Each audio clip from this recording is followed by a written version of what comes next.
रिया अपने ऑफिस के बाहर खड़े होकर रोहन का इंतजार कर रही थी।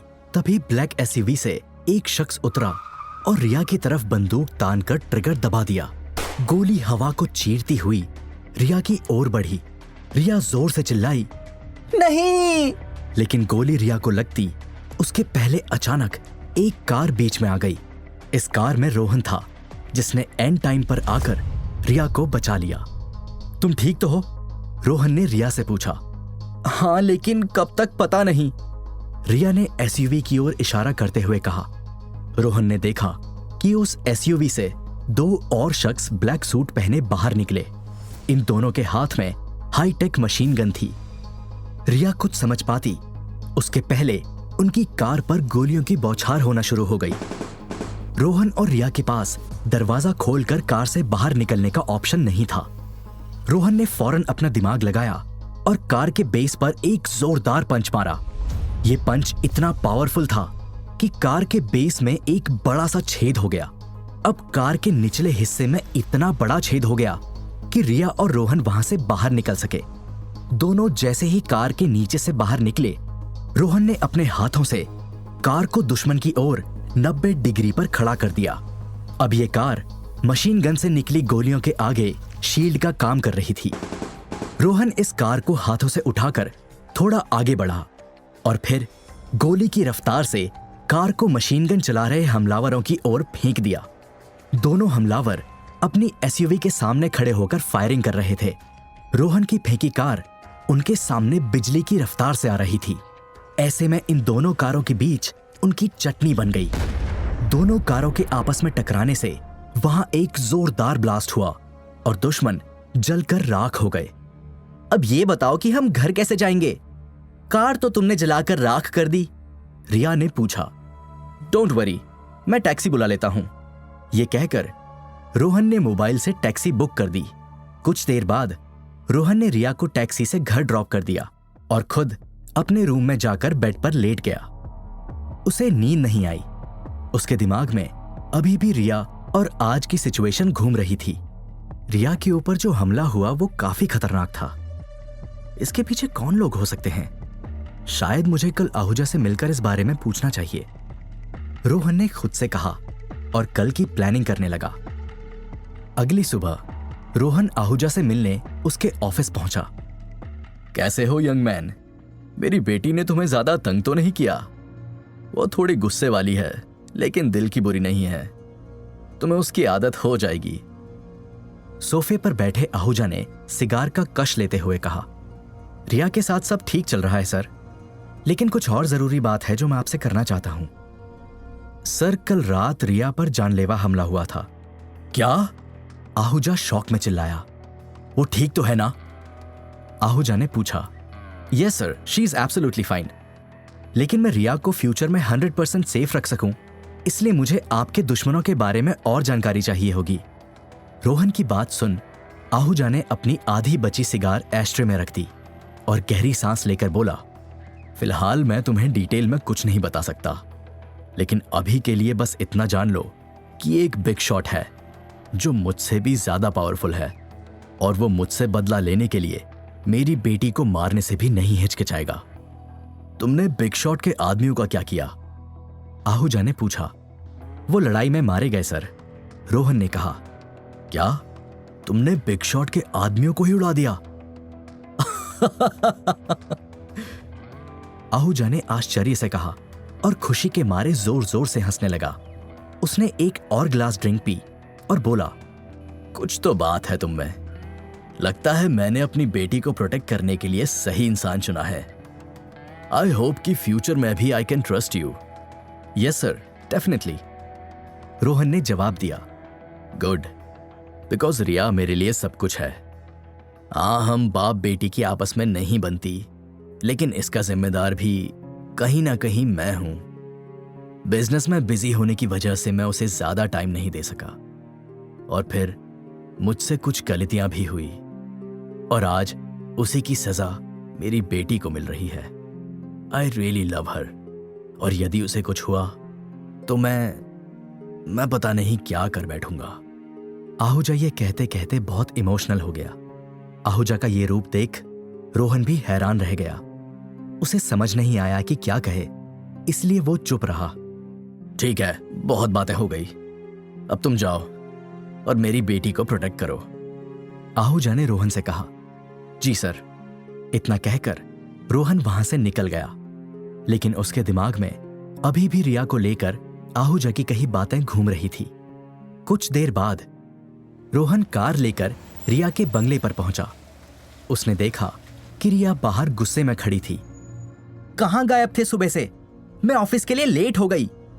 रिया ने रोहन को डांटा और गुस्से में कार का दरवाजा खोलकर रोहन की बगल वाली सीट पर बैठ गई। रोहन ने कार स्टार्ट की और बोला, वो मैं मिस्टर आहूजा से मिलने गया था। कल रात तुम पर जो अटैक हुआ था उसी की जानकारी देनी थी। हाँ, मैं मरूं या जीऊं उस बुढ़े को क्या फर्क पड़ता है? रिया ने रूडली कहा। ऐसा नहीं है रिया, तुम्हारे पापा तुम्हारी बहुत परवाह करते हैं, तुम उन्हें गलत समझ रही हो।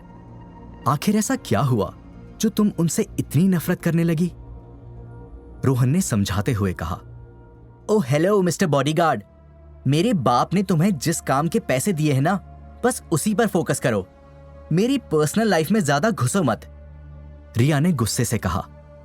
रोहन फिर से रिया को समझाने लगा। रिया, तुम अभी नादान हो, हमें दूसरों की वैल्यू तब पता चलती है जब वो हमें छोड़कर चले जाते हैं, इसलिए मेरी मानो तो चुप, एकदम चुप, तुम ना ज्यादा ज्ञानचंद मत बनो, वरना। इतना कहकर गुस्से से भरी रिया ने रोहन को मारने के लिए अपना हाथ उठा लिया, लेकिन रोहन ने रिया का हाथ पकड़ लिया। बस बहुत हुआ रिया, बदतमीजी और गुस्सा भी एक हद तक ही सहन किया जा सकता है, चुपचाप अपनी जगह पर बैठी रहो, वरना। रोहन ने धमकी भरे लहजे में रिया से कहा। रोहन का गुस्सा देख रिया भी एक पल के लिए डर गई। पूरे रास्ते रिया और रोहन ने बात नहीं की। जब रिया का ऑफिस आया तो वो कार से उतरी और रोहन से बोली, तुम्हें ऑफिस में रुकने की जरूरत नहीं, मैं तुम्हारी शक्ल भी नहीं देखना चाहती, जब फ्री हो जाऊंगी पिक करने बुला लूंगी। इतना कहकर रिया ऑफिस के अंदर चली गई।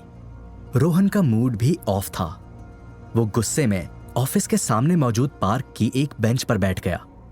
फिर वो अपने गले में मौजूद उस ब्लू स्टोन लॉकेट को देखने लगा जो दादाजी को उसके पास मिला था। बहुत टाइम वेस्ट हो गया मेरा, मुझे जल्द से जल्द गिरीश आहूजा से काम की इंफॉर्मेशन निकालनी होगी। ये आहूजा, मेरे दादाजी और शायद मेरे माता पिता भी, इन सब में कुछ तो कनेक्शन है।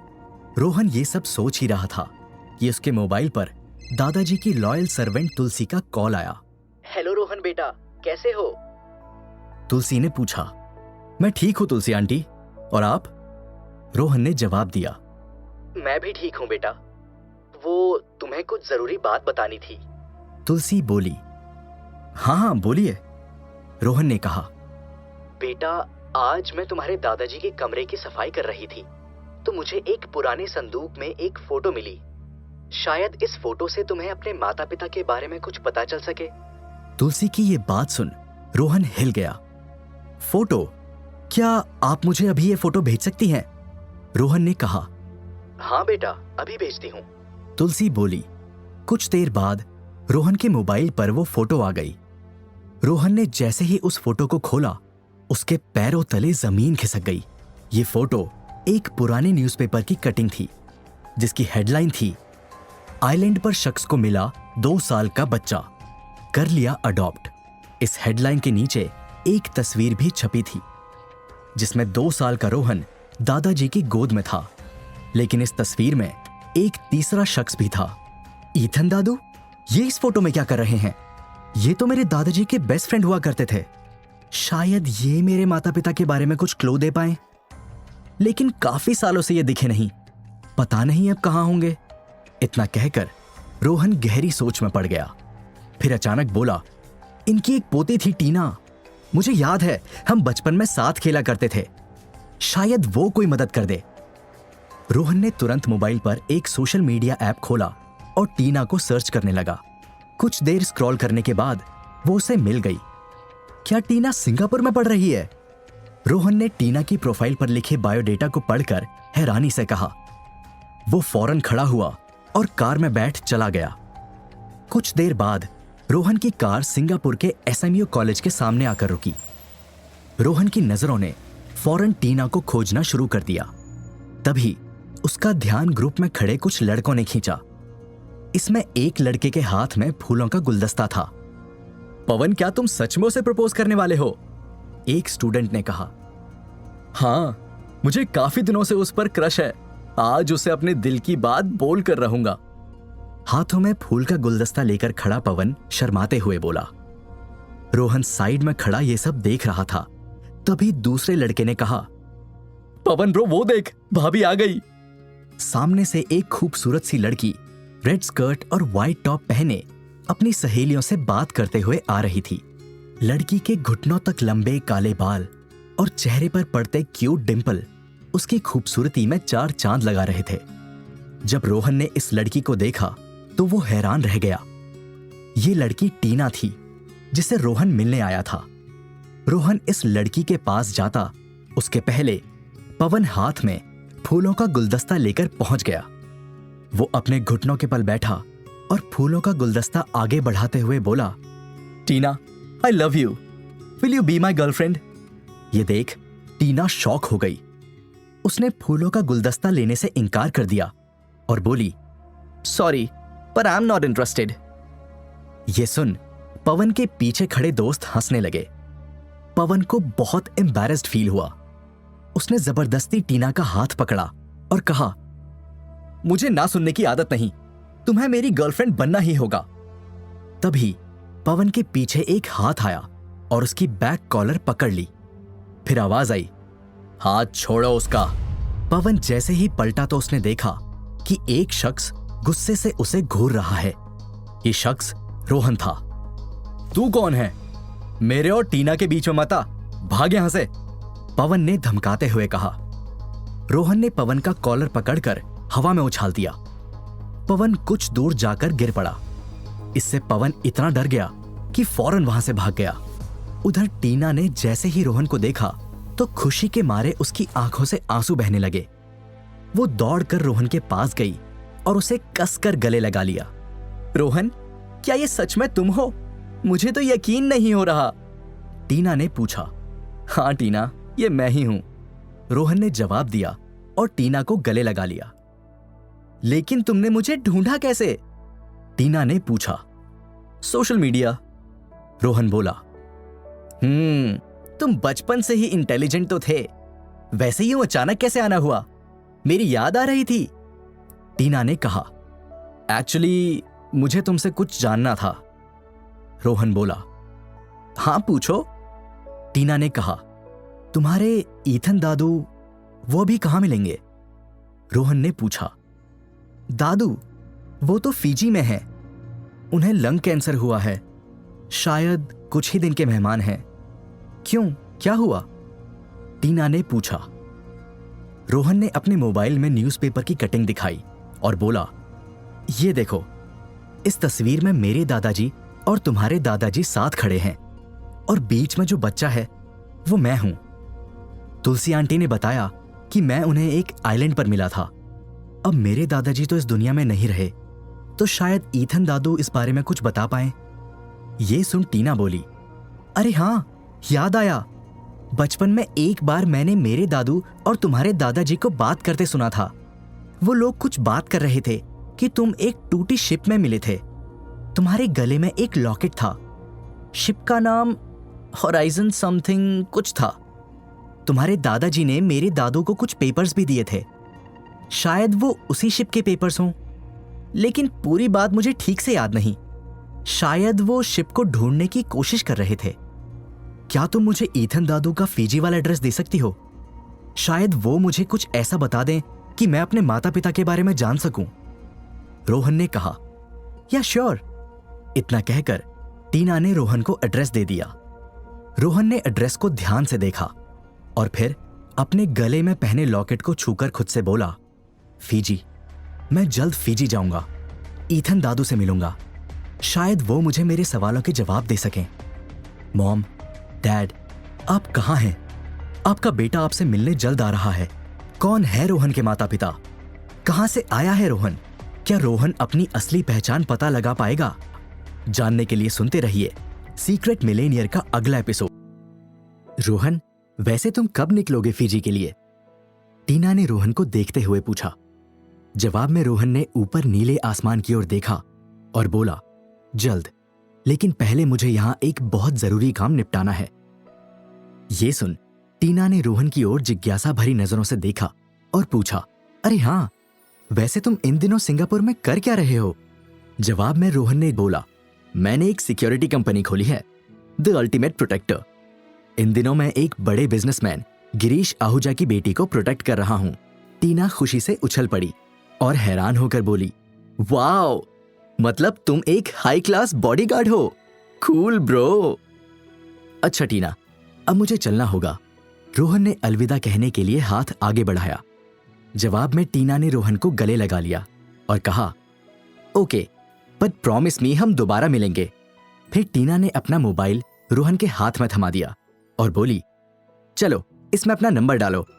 इस पर रोहन ने टीना के साथ अपना मोबाइल नंबर एक्सचेंज किया और फिर बाय बोलकर कॉलेज के बाहर खड़ी अपनी गाड़ी में जाकर बैठ गया।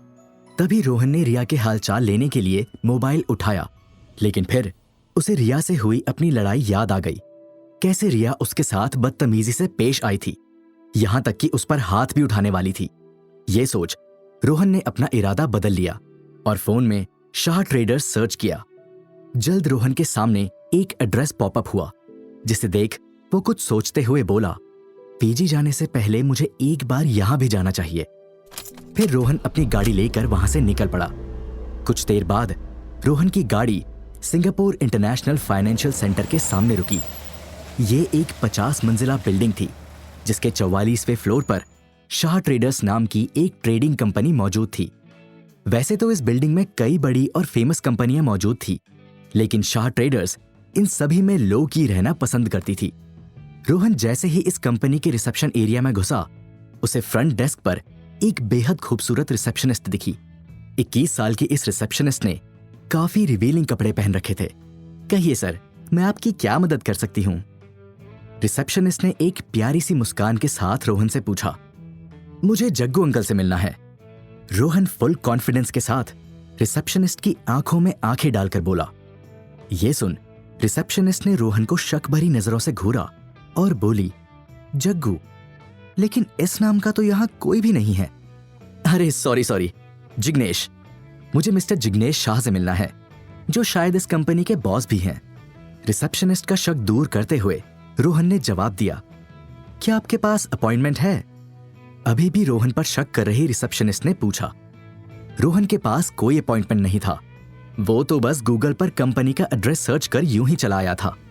अपॉइंटमेंट तो नहीं है, लेकिन मैंने उन्हें कॉल किया था, रोहन ने सफाई से झूठ बोलते हुए कहा। रिसेप्शनिस्ट इस बारे में सोच ही रही थी कि रोहन उसके और करीब आया और बोला, तुम बस अपने बॉस से बोल दो प्रताप सिंह का पोता रोहन मिलने आया है, वो खुद दौड़े चले आएंगे।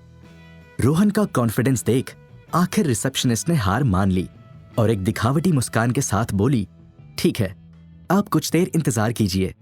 इतना कहकर वो लैंडलाइन पर एक नंबर डायल करने लगी। उधर रोहन लकड़ी के बने सुंदर से एंटीक सोफे पर बैठकर इंतजार करने लगा। उसने नोटिस किया कि ऑफिस में कई सारी एंटीक चीजें और अनोखी पेंटिंग्स लगी हैं। वहीं यहाँ काम करने वाला मैक्सिमम स्टाफ भी सुंदर लड़कियों से भरा है। लगता है जिग्नेश अंकल के शौक आज भी नहीं बदले, रोहन ने मन ही मन सोचा। तभी अधेड़ उम्र का एक शख्स हंसते हुए रिसेप्शन एरिया में आया।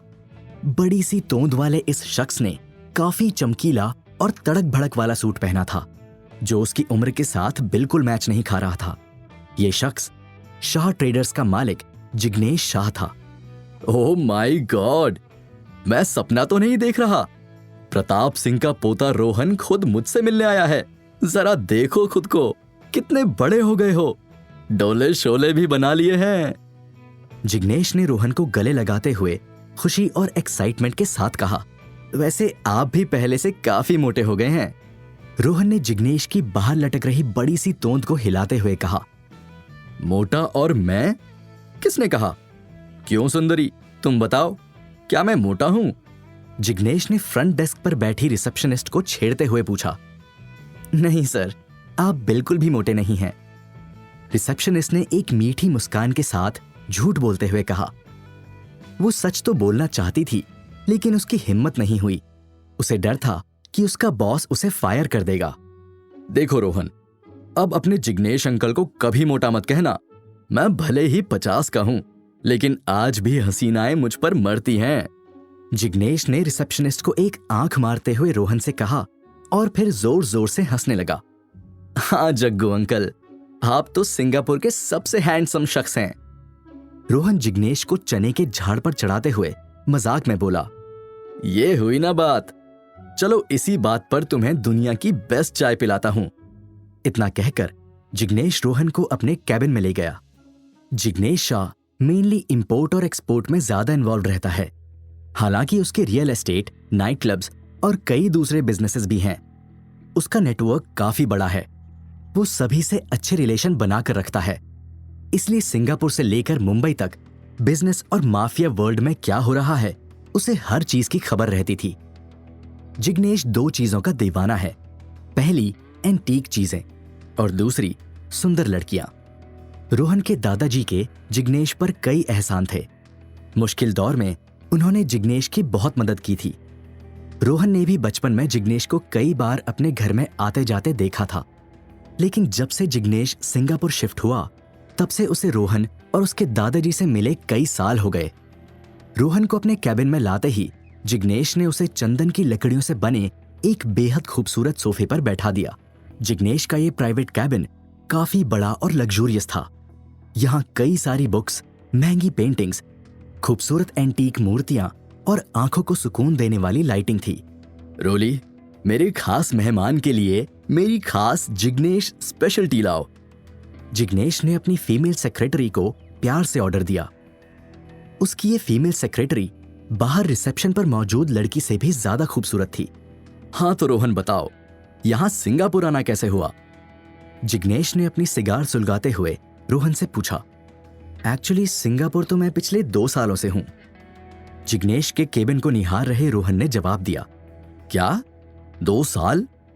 और अब जाकर तुम्हें अंकल जग्गू की याद आई? वैसे तुम पिछले 2 साल से यहां कर क्या रहे हो? जिग्नेश ने हैरान होकर पूछा। मैंने अपनी सिक्योरिटी कंपनी खोली है, द अल्टीमेट प्रोटेक्टर। इतना कहकर रोहन ने अपना बिजनेस कार्ड जिग्नेश के टेबल पर रख दिया। सिर्फ 2 साल में तुमने अपनी कंपनी खोल ली? Good, the ultimate protector. मैंने भी नाम तो सुना था, लेकिन ये नहीं पता था कि तुम इसके मालिक हो। जिग्नेश ने रोहन का बिजनेस कार्ड देखते हुए कहा। फिर उसने सिगरेट का एक कश लिया और बोला, तुम्हारे दादाजी को तुम पर गर्व होगा। वैसे कैसे हैं वो? दादाजी का नाम सुनते ही रोहन चुप हो गया। फिर उदास होकर बोला, दादाजी अब इस दुनिया में नहीं रहे। क्या? लेकिन कब? कैसे? मुझे माफ करना, मैं यहां अपने काम में इतना बिजी था कि पिछले कई सालों से उनसे कोई कांटेक्ट भी नहीं कर पाया। अभी तक हंसकर बात कर रहे जिग्नेश ने सीरियस होकर कहा, वैसे तुम्हारे दादाजी की डेथ कैसे हुई? जिग्नेश ने पूछा। जवाब में रोहन ने गुस्से से अपनी मुट्ठी बांध ली और बोला, उनका मर्डर हुआ था, वो भी मेरी आंखों के सामने। क्या? मर्डर? किसने किया? जिग्नेश ने हैरान होकर पूछा।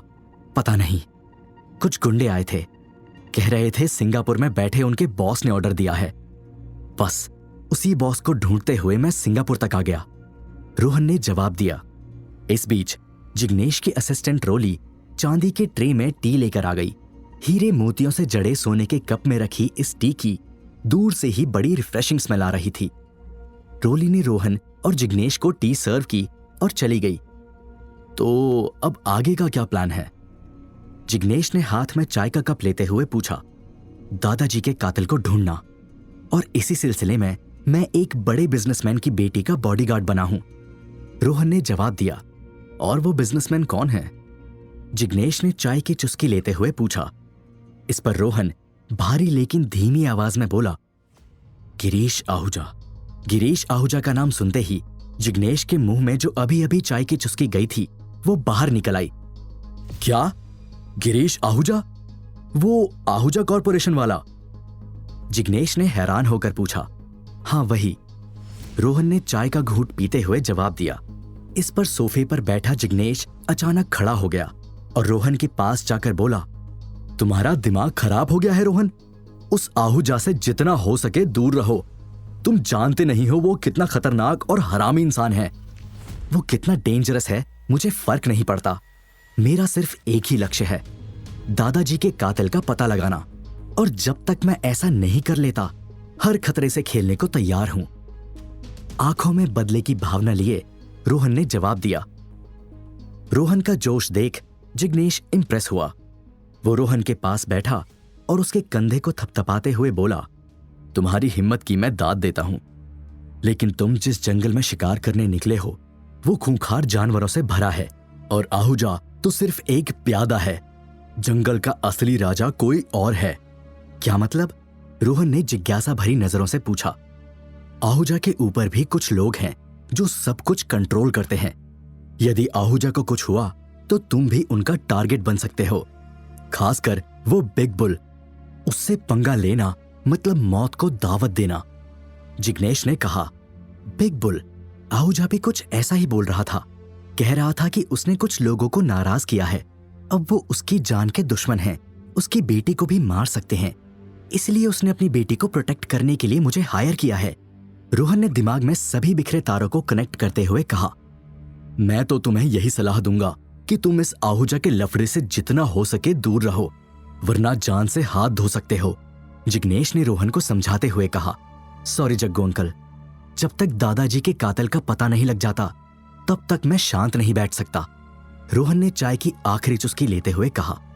ठीक है, अब तुमने अपना मन बना ही लिया है तो मैं कुछ नहीं कर सकता, लेकिन तुम किसी मुसीबत में फंस जाओ तो अपने जग्गू अंकल को बस एक कॉल कर देना। मैं कुछ लोगों को जानता हूं जो वक्त आने पर तुम्हारी मदद कर सकते हैं। इतना कहकर जिग्नेश ने रोहन को अपना पर्सनल नंबर वाला कार्ड दे दिया।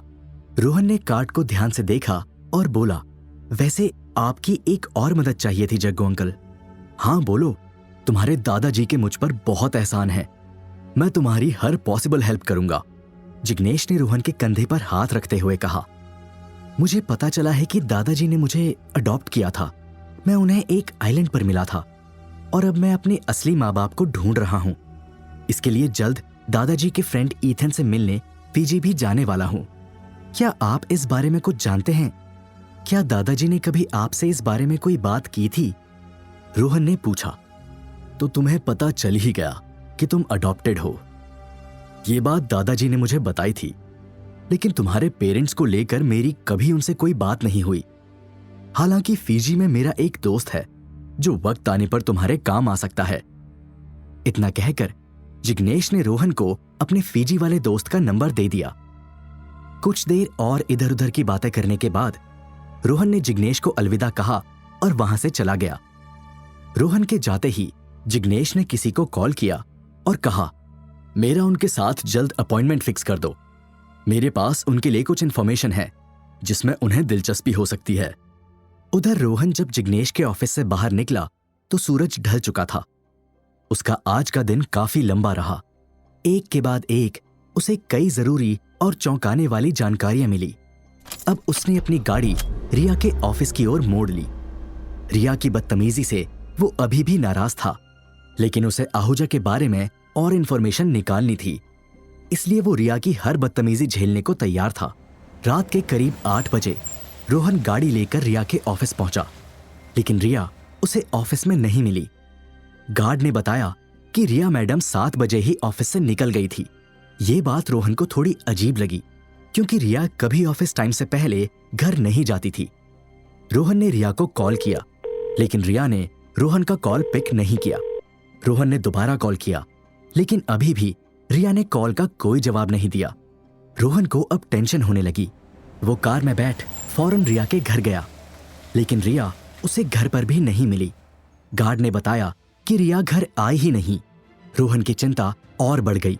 उसने फिर रिया को एक के बाद एक कई और कॉल्स किए, लेकिन रिया ने अभी भी कॉल नहीं उठाया। रात के करीब 11 बज गए। रोहन को रिया की कोई खबर नहीं मिली। वो कार लेकर रिया को ढूंढने सड़कों पर निकल पड़ा। आखिर कहां गायब हो गई रिया? क्या रोहन उसे ढूंढ पाएगा या फिर किसी नई मुसीबत में फंस जाएगा?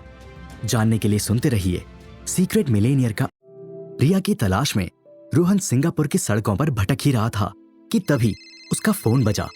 जब रोहन ने फोन की स्क्रीन पर नजर दौड़ाई तो हैरान रह गया। ये कॉल रिया का था।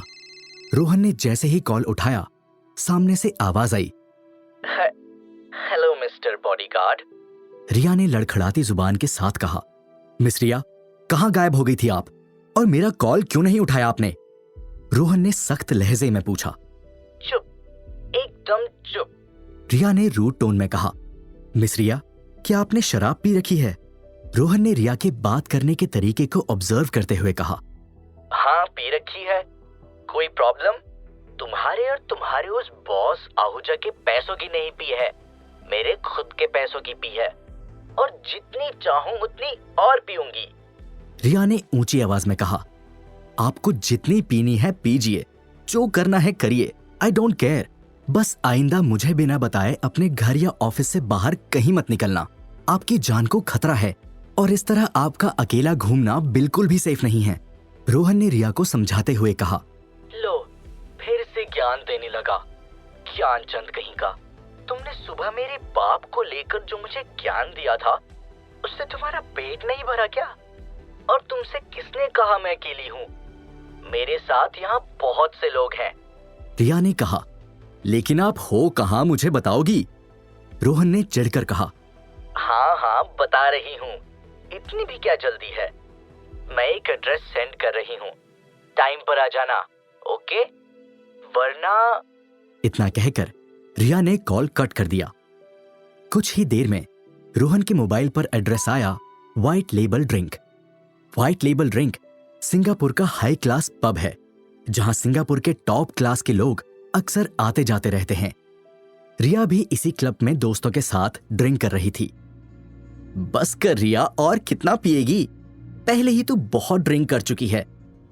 रिया की 3 दोस्तों में से एक ने कहा, अरे पी लेने दे यार, बड़े दिनों बाद मुझे आजादी से कुछ करने का मौका मिला है, वरना मेरे बाप का वो पालतू कुत्ता, वो बॉडीगार्ड 24 घंटे मुझसे चिपका रहता है। मिस रिया ये मत करो, मिस रिया वो मत करो। इतना कहकर रिया दोस्तों के साथ जोर से चिल्लाई, चीयर्स, और ड्रिंक करने लगी। तभी एक हाथ रिया के कंधे पर आया और आवाज आई, एक जाम मेरे हाथों से भी पी लो रिया डार्लिंग। जब रिया पलटी तो उसके चेहरे की खुशी गायब हो गई। उसके सामने black leather jacket, white T shirt और टाइट ब्लू जीन्स पहने 20 साल का एक दुबला पतला शख्स खड़ा था। यह शख्स लोकेश वालिया था। लोकेश कभी रिया का बॉयफ्रेंड हुआ करता था, लेकिन लोकेश की गंदी आदतों और अय्याशीपन के चलते रिया ने उसे ब्रेकअप कर मूव ऑन कर लिया था। हालांकि लोकेश मूव ऑन नहीं कर सका, वो अभी भी रिया को पाना चाहता था। गेट लॉस्ट लोकेश, रिया ने रूडली कहा। साल भर हो गया तुमसे मिलने की कोशिश कर रहा हूं, मेरा नंबर भी तुमने ब्लॉक कर दिया, और अब जब मिली हो तो कह रही हो गेट लॉस्ट। भावनाओं में बहते हुए लोकेश ने कहा, और फिर अचानक रिया का हाथ पकड़कर उसकी आंखों में आंखें डालते हुए बोला, रिया, आई स्टिल लव यू यार। इस पर रिया ने लोकेश का हाथ गुस्से से दूर झटक दिया और बोली, but I don't love you.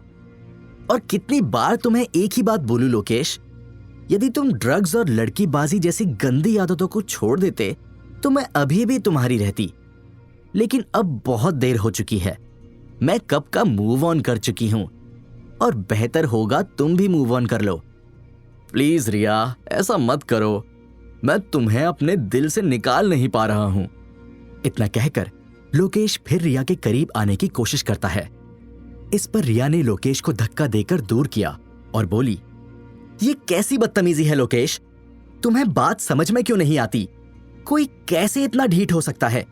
एक बार कुत्ते को भी घर से भगाओ तो वो दोबारा लौट कर नहीं आता, लेकिन तुम तो कुत्ते से भी बदतर निकले। ये कहकर रिया लोकेश पे चिल्लाने लगी। रिया की ये बात सुनकर वहां आसपास मौजूद लोग भी हंसने लगे।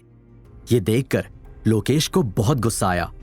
उसने रिया का हाथ कसकर पकड़ा और कहा, ये मत भूलो रिया, मेरे पापा की सिंगापुर में बहुत चलती है और मैंने सुना है कि कुछ लोग तुम्हारे पापा और तुम्हारी जान के दुश्मन बने हुए हैं। तुम मेरी हो जाओ, मैं तुम्हें उन लोगों से बचा सकता हूं। ये सुनकर रिया हंसने लगी। तुम बचाओगे मुझे?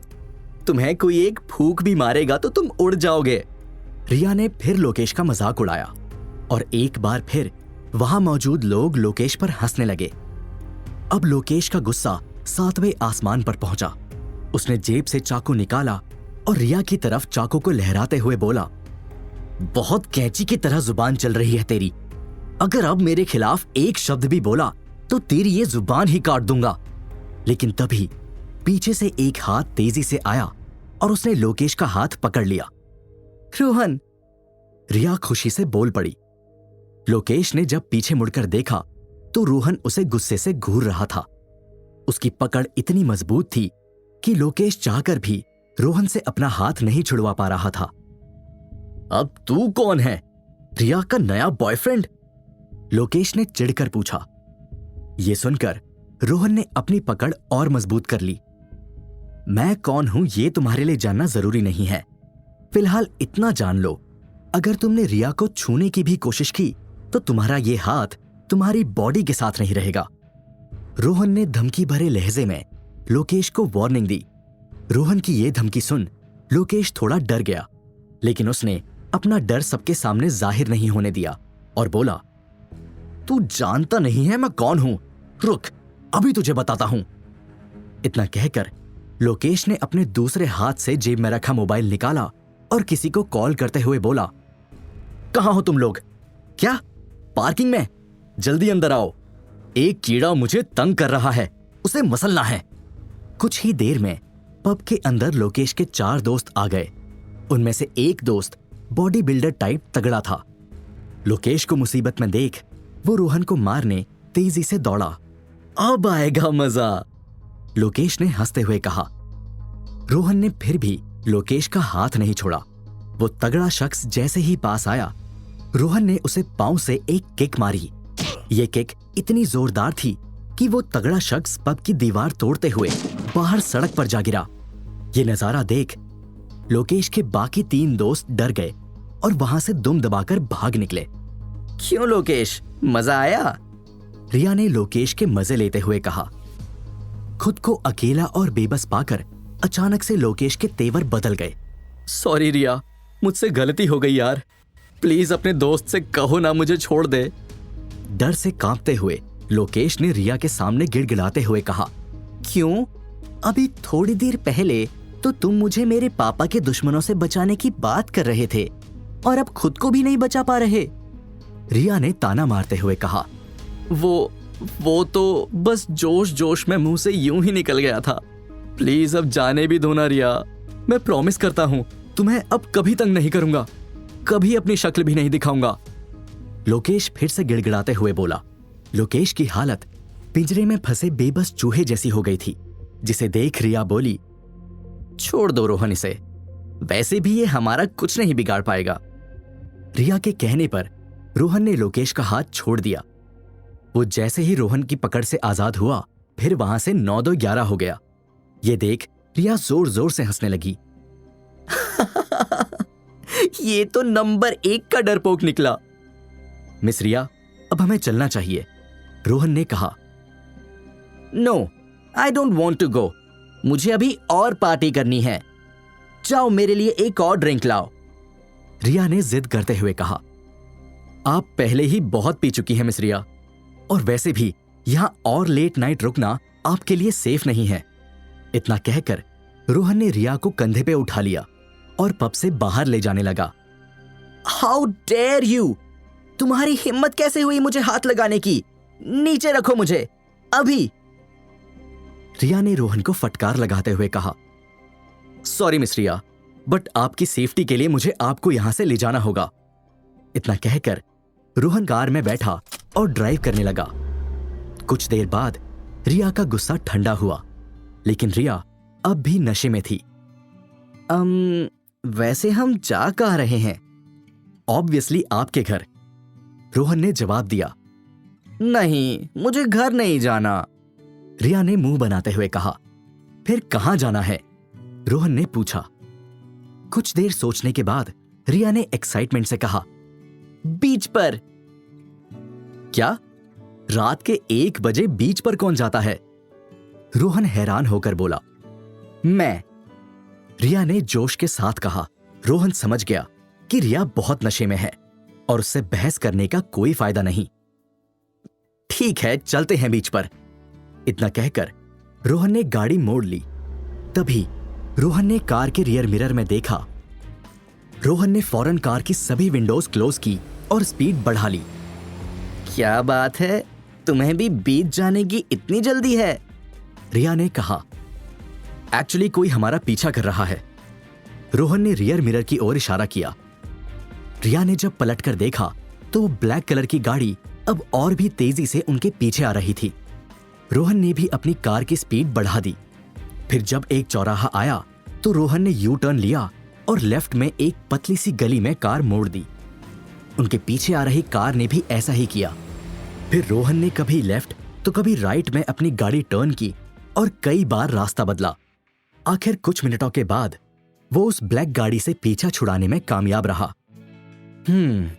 अब हम सेफ हैं। रोहन राहत भरी सांस लेकर बोला। कूल, तो अब चले बीच? रिया ने खुश होकर कहा। नहीं, वो लोग दोबारा हमारे पीछे आ सकते हैं। इस वक्त बीच पर जाना सेफ नहीं होगा। रोहन ने रिया को समझाते हुए कहा। ये सुन, रिया ने रोहन की बाजुओं को कसकर पकड़ लिया और बोली, कोई आ भी गया तो क्या हुआ? तुम हो ना मेरे पास मुझे बचाने के लिए। वैसे भी तुम्हारे ये मजबूत डोले शोले किस दिन काम आएंगे? इतना कहकर रिया ने अपनी दोनों आंखें बड़ी कर ली और दोनों भौएं ऊपर चढ़ा ली। फिर एक बड़ी सी स्माइल के साथ रोहन की ओर प्यार भरी नजरों से देखा। फिर क्यूट सी शक्ल बनाते हुए बोली, प्लीज प्लीज प्लीज ले चलो ना मुझे बीच पर। मैं न जाने कितने महीनों से बीच पर नहीं गई। रोहन ने कई दिनों में पहली बार रिया को इतना खुलकर हंसते और एंजॉय करते देखा था, इसलिए वो ना नहीं कह पाया और बोला, ठीक है, चलते हैं बीच पर। ये सुनते ही रिया खुशी से उछल पड़ी। ये थैंक यू रोहन, तुम उतने भी खड़ूस नहीं हो जितना मैंने सोचा था। कुछ देर बाद रोहन रिया को लेकर बीच पर आ गया। रात के करीब 2 बजे थे। आज पूर्णिमा की रात थी, इसलिए चांद की हल्की हल्की रोशनी से बीच की खूबसूरती और भी बढ़ गई थी। समुद्र की लहरों और ताज़ी हवा को देख रिया बेहद खुश हो गई। उसने अपनी हाई हील सैंडल उतारी और रेत पर नंगे पांव दौड़ते हुए समुद्र की लहरों का आनंद लेने लगी। जब लहरें दूर जाती तो वो उन्हें पकड़ने उनके पीछे जाती और जब लहरें पास आती तो वो भागकर किनारे आ जाती। फिर रिया ने हवा में अपने दोनों हाथ फैलाए और जोर से चिल्लाई, वोहो!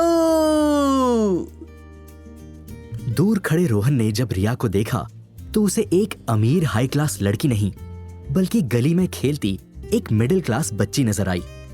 कुछ देर बाद रिया रोहन के पास आई और अपने महंगे कपड़ों की परवाह किए बिना नीचे रेत पर बैठ गई। उसने रोहन की ओर प्यार से देखा और कहा, थैंक यू रोहन, मुझे यहां लाने के लिए। क्या मेरे कानों ने सही सुना? मिस रिया के मुंह से मेरे लिए थैंक यू निकला? रोहन ने मजाक में कहा। चुप रहो, वरना फिर से अपने पुराने रूप में आ जाऊंगी, रिया ने हंसते हुए कहा।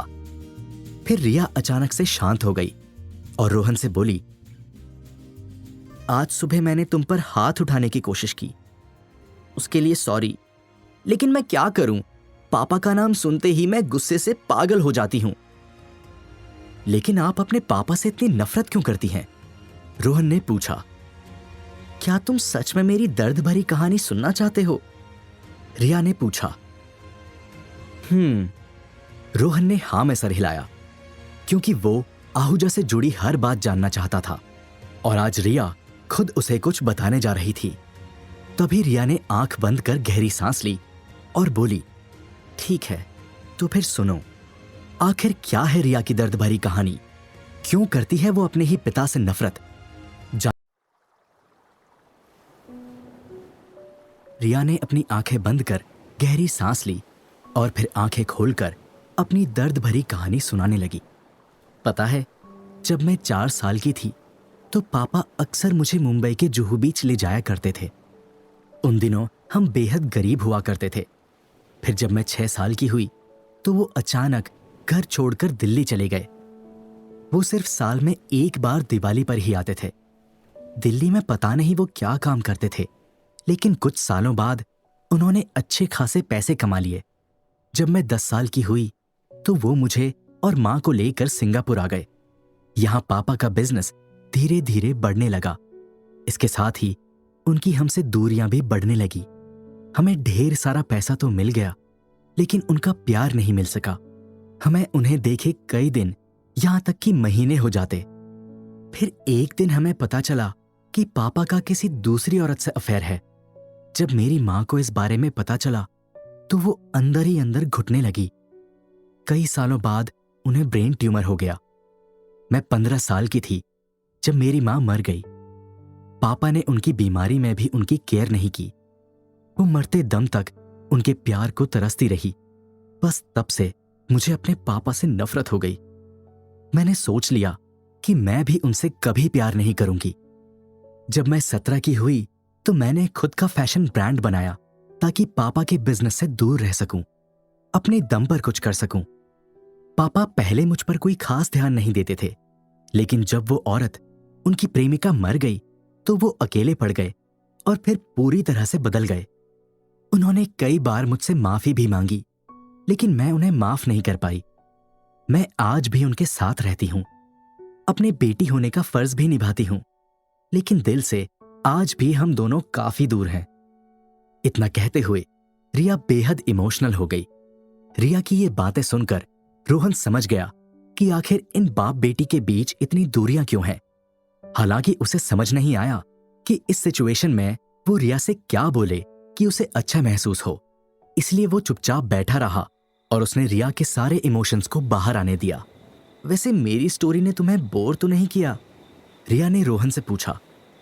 बिल्कुल नहीं, रोहन ने रिया को दिलासा दिया। अब हमें चलना चाहिए, रोहन ने घड़ी में टाइम देखकर कहा। रात के 3 बज गए थे। रिया अपनी जगह से खड़ी हुई और आसमान की ओर देखकर चिल्लाई, मैं कहीं नहीं जा रही, मुझे समुद्र से उगता सूरज देखना है। मुझे डर है कि आप उगता सूरज नहीं देख पाएंगी मिस रिया, एक अनजान शख्स की आवाज आई। जब रोहन और रिया पलटे तो देखा कि ब्लैक सूट और गॉगल पहने एक शख्स उनके सामने खड़ा है। ये शख्स उम्र में लगभग 40 साल का था, लेकिन इसकी फिटनेस किसी 20 साल के नौजवान जैसी थी। तुम कौन हो?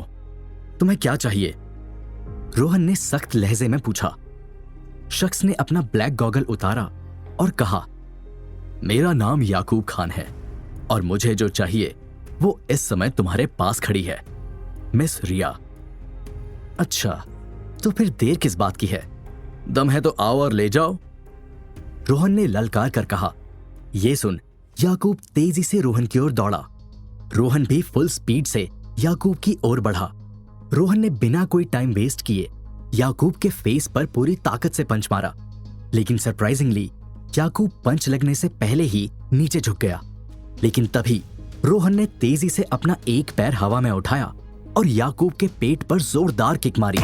याकूब रेत में 15-20 गुलाटी खाता हुआ दूर जा गिरा, लेकिन उसे कोई खास चोट नहीं आई। इसके बाद उसने पास रखा एक बड़ा सा पत्थर दोनों हाथ से उठाया और उसे लेकर रोहन की ओर दौड़ पड़ा। जैसे ही वो रोहन के पास गया, उसने पत्थर पूरी ताकत से रोहन के ऊपर फेंका। ये देख रोहन तेजी से हवा में उछला और उसने पलटकर पत्थर पर एक जोरदार किक मारी। इससे पत्थर के 2 टुकड़े होकर जमीन पर गिर गए। लेकिन तभी रोहन ने देखा कि याकूब उसके सामने नहीं था। वो फौरन रिया की ओर पलटा। उसने देखा कि याकूब रिया की गर्दन पर चाकू रखकर खड़ा था। रोहन! रिया डर कर चिल्लाई। रोहन उसे बचाने के लिए आगे बढ़ा। एक कदम भी आगे बढ़ाया तो ये लड़की कभी उगता सूरज नहीं देख पाएगी, याकूब ने धमकी भरे लहजे में कहा। रोहन के कदम अचानक वहीं रुक गए। लड़की की सलामती चाहते हो तो अपने दोनों हाथ ऊपर हवा में उठाओ और पीठ दिखाकर पलट जाओ, याकूब ने रोहन से कहा। रोहन ऐसा करने में थोड़ा हिचकिचाया। ज्यादा सोचो मत, वरना याकूब चाकू को रिया की गर्दन के और करीब ले गया। आ! रिया दर्द से चिल्लाई। रोहन, जो आज तक किसी के सामने झुका तक नहीं था, उसने आज हिचकिचाते ही सही लेकिन कोई रिस्क न लेते हुए अपने दोनों हाथ ऊपर कर लिए और याकूब की तरफ पीठ दिखाकर खड़ा हो गया।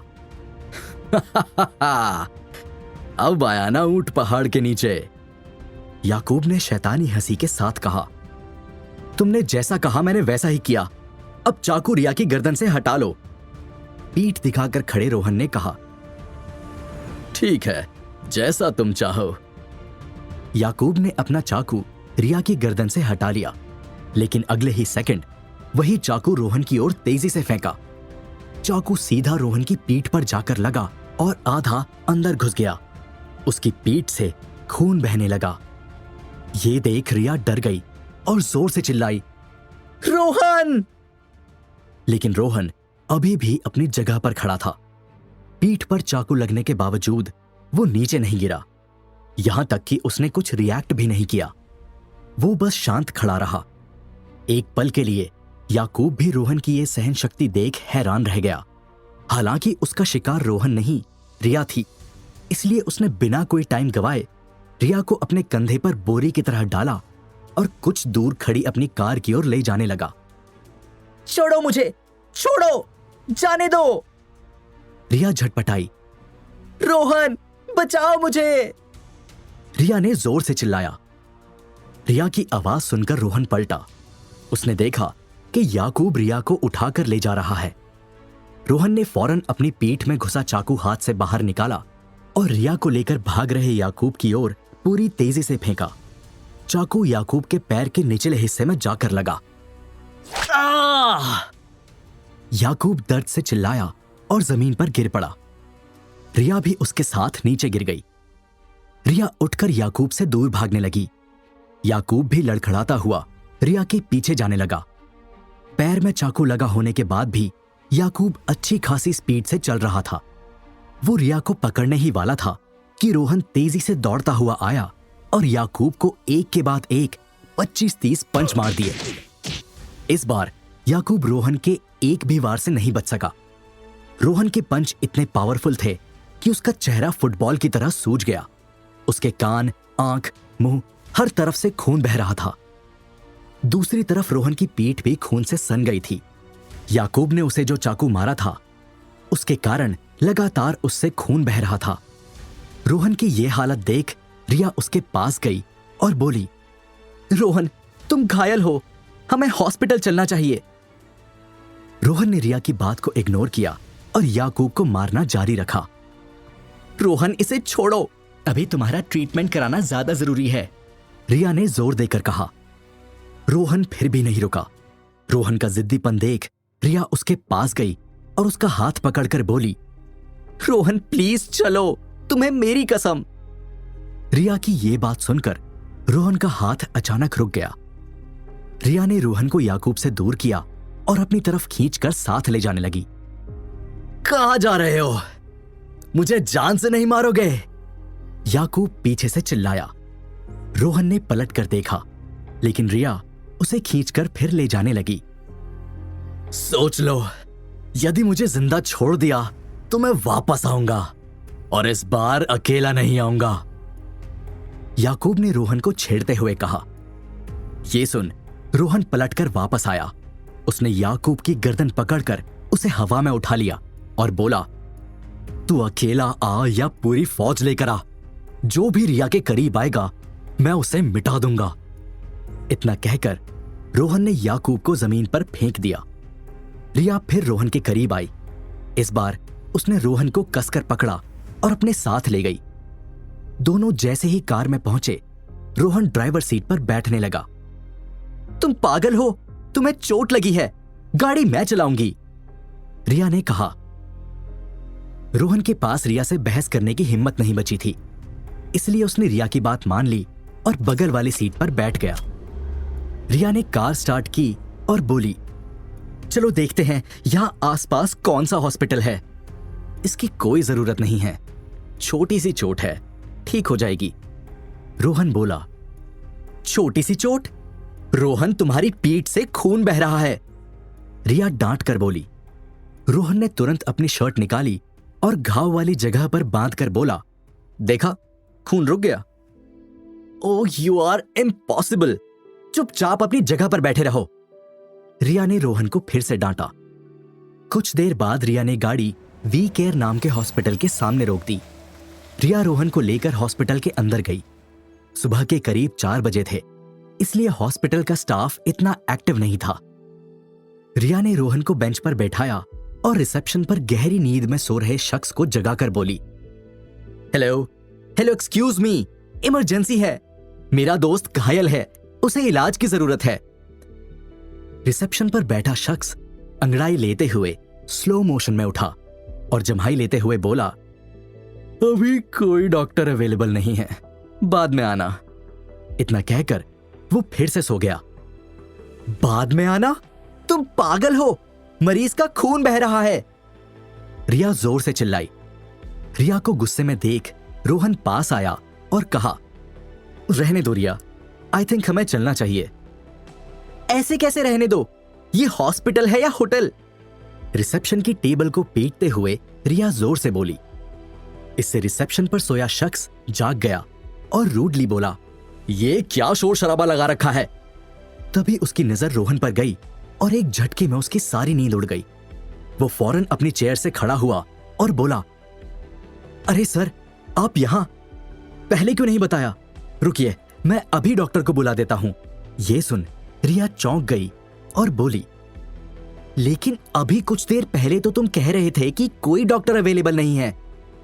इस पर शख्स बोला, डॉक्टर अवेलेबल नहीं है तो क्या हुआ, घर से बुलवा लेंगे। इनके लिए तो आधी रात को भी हर कोई आ जाएगा। आखिर ये हॉस्पिटल, हमारी जॉब, सब इनकी बदौलत ही तो है। उस शख्स की बात सुनकर रिया और भी कंफ्यूज हो गई। वो रोहन से बोली, तुम जानते हो इसे? क्या बोल रहा है ये हॉस्पिटल, इनकी जॉब, सब तुम्हारी वजह से है? अरे नहीं नहीं, नींद में है ना बेचारा, शायद मुझे कोई और समझ बैठा होगा। और वैसे भी अपना काम तो हो रहा है ना, जाने दो। रोहन ने बात को छिपाते हुए कहा। कुछ देर बाद डॉक्टर वहां आ गया। वो भी रोहन को देख बहुत खुश हुआ। उसने रोहन को स्पेशल ट्रीटमेंट देते हुए मलहम पट्टी की, फिर एक बोतल चढ़ाकर कुछ मेडिसिन दे दी। इससे रोहन को पहले से कुछ बेटर फील हुआ। कुछ देर बाद रिया रोहन को लेकर रिसेप्शन एरिया में आ गई। कितना बिल बना? रिया ने पर्स से क्रेडिट कार्ड निकालते हुए रिसेप्शन पर बैठे शख्स से पूछा। क्या मैडम, हम रोहन सर से पैसे थोड़ी ना लेंगे, आप रहने दीजिए। रिसेप्शन पर बैठे शख्स ने एक एक्स्ट्रा स्माइल के साथ कहा, क्यों रहने दीजिए?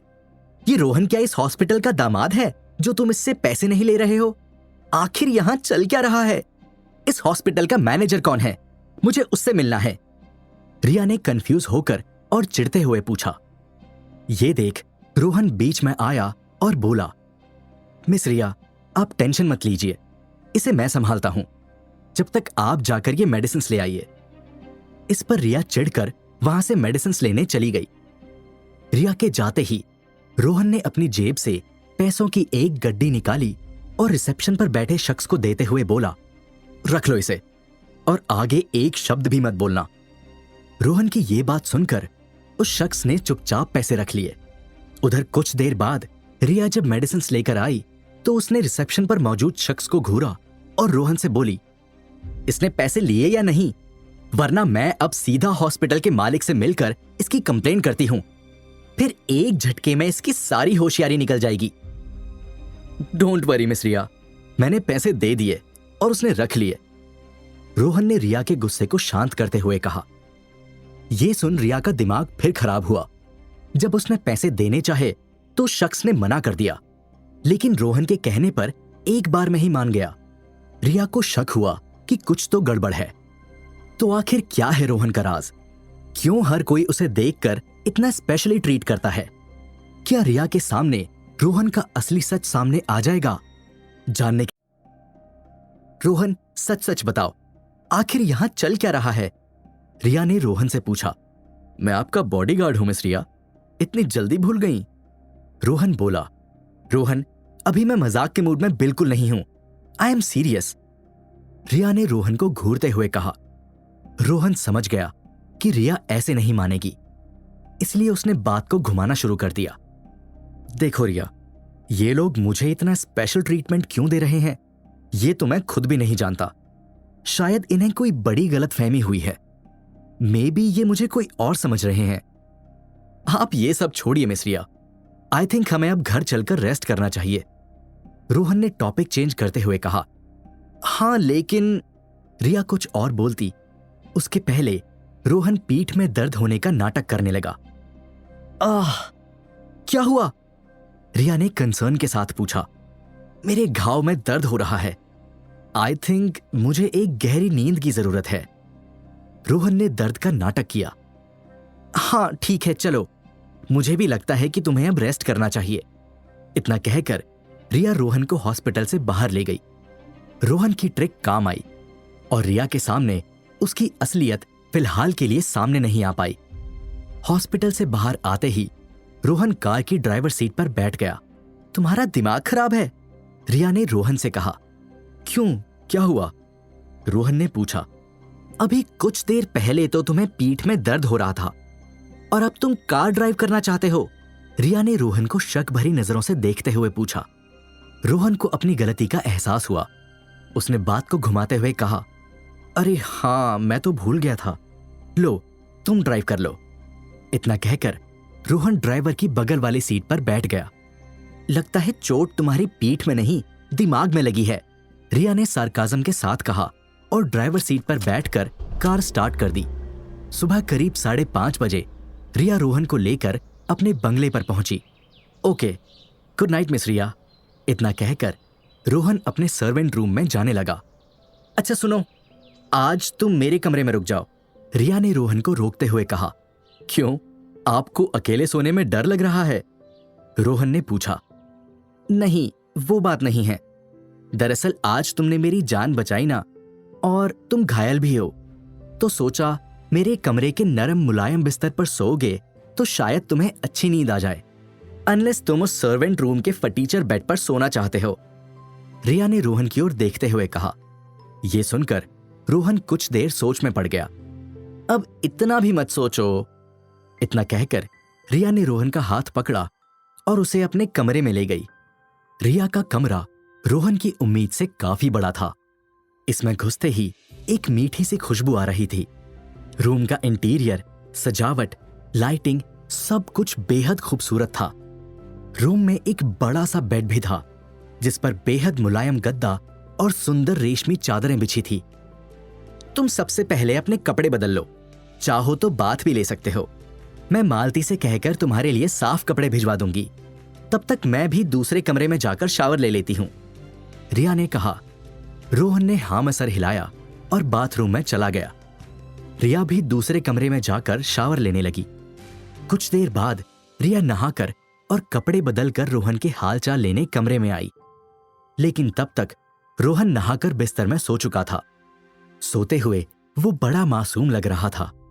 रिया एक पल के लिए रोहन को प्यार से निहारती रही और फिर अपने बेडरूम से निकलकर दूसरे कमरे में जाकर सो गई।